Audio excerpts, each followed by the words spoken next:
काय त्याचे हॉटेल होतं ते मालकाचं होतं. त्याला सांगितले तुझा पुढचा काच किती रुपयाचा आहे? ते म्हणले 300 रुपयाचा. बसवायला किती? 100. हे 500 रुपये घेतले. मग त्या खुर्च्या बिरच्या लांब काढ म्हणला तिकडे. आम्ही मोर्चा आल्यास हे तोडू. काय? काच फोडू आंबाच्या बाजू. मी मला अरे पण फोडल्यास पोलीस तुला काय करायचं मध्ये फोडायचं तुला काच. तुला ठीक आहे.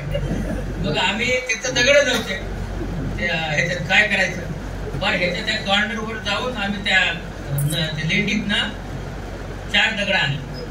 दगड आणल्यानंतर अरे म्हणलं आपण औरंगाबाद बंद. तिथपर्यंत सगळे दुकानं चालू होते, काही एकही बंद नव्हते. आणि मग तिथं आल्यास जोर औरंगाबाद बंद करा म्हटलं. ह्याचं चालू कसं आहे? फोडा दुकान. आणि मग ते 4 दगड घालून ती काच फोडली. ती काच फोडल्यानंतर पुढच्या 10 मिनिटात गुलमंडी सहित औरंगाबाद बंद झाला.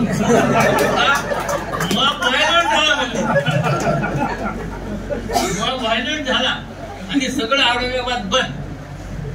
आता ते पोलीस आले त्याच्याकडे आणि ते म्हणे तू यांची तक्रार दे, मला याला अटक करायची. म्हणले साहेब हेच माझं गिऱ्हाईक आहे. मी तक्रार दिली तर मी खाऊ कसा? हे 300 रुपयाचा काच आहे म्हणजे बघून गेला. आधीच पैसे दिले सांगितलं नाही त्याने. आमची काही तक्रार केली नाही. आणि मग औरंगाबाद बंद झालं. त्यांचं ते जे डोकं खतरनाक आहे त्याचा विचारच करू नका. आणि मग दुसऱ्या दिवशी भाई सावंत आले भेटायला की काय काय झालं बघितलं पाहिजे. आल्यानंतर आता हे प्रदीप साहेब दुबे नाही भाई सावंत भेटायला आले. आणि मग आमच्याशी बोलता येते की तुम्हाला माझ्या फॅमिली सारखं समजेल, तुमचं करून देईल, काही काळजी नका करू, संप परत घ्या. कारण हे 100 पुढे अटक घालते ना, त्यांना सोडायला सांगितलं. हे मोटरसायकल होती बुलेट त्याच्याकडे.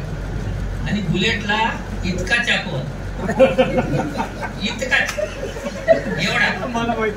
आता मला सांगा मंत्री आहे ते का नाही, हे चर्चा करता म्हणतात तेरी तुम्हाला देख लेता काय पोलीस तुम्हाला देखतात. आता म्हणलं काय बघणार आहेस तू? आणि ते भाई साहेब ते पळाले का आमच्यावर लपून बसले. मी हे काय केलं तिथं 500 पोरं आले होते, सगळेच अटक. आम्ही सगळे जेलमध्ये.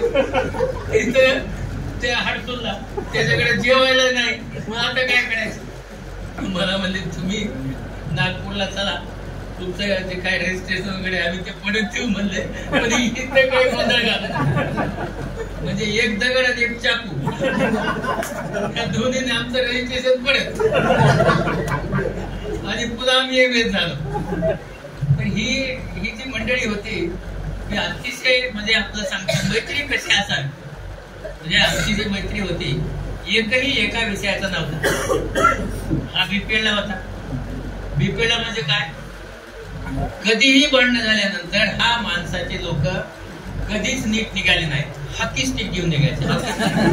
काही झालं म्हणजे काही हो, म्हणजे जर आम्हाला तिकीट दिली नाही तरी हाकी स्टिक. त्या उत्तम उपहारगडामध्ये इमरती दिली नाही, अरे इमरती थोड्या वेळाने देईल ते, दिली कशी नाही, हाकी स्टिक ते तोडलं. म्हणजे हे अतिशय सुंदर होते लोक.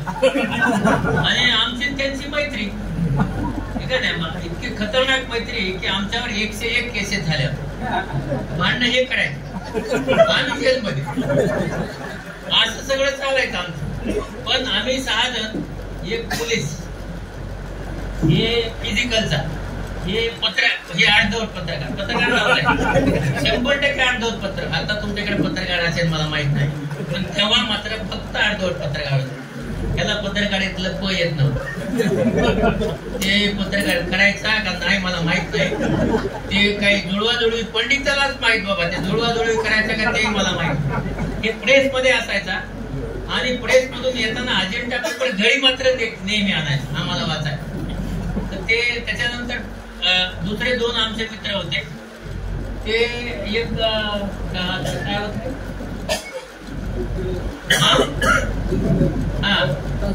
कासुरे, ते पर्वत कासुरे, त्याचं नाव पर्वत. उंची एवढीच होती, पण नाव मात्र पर्वत.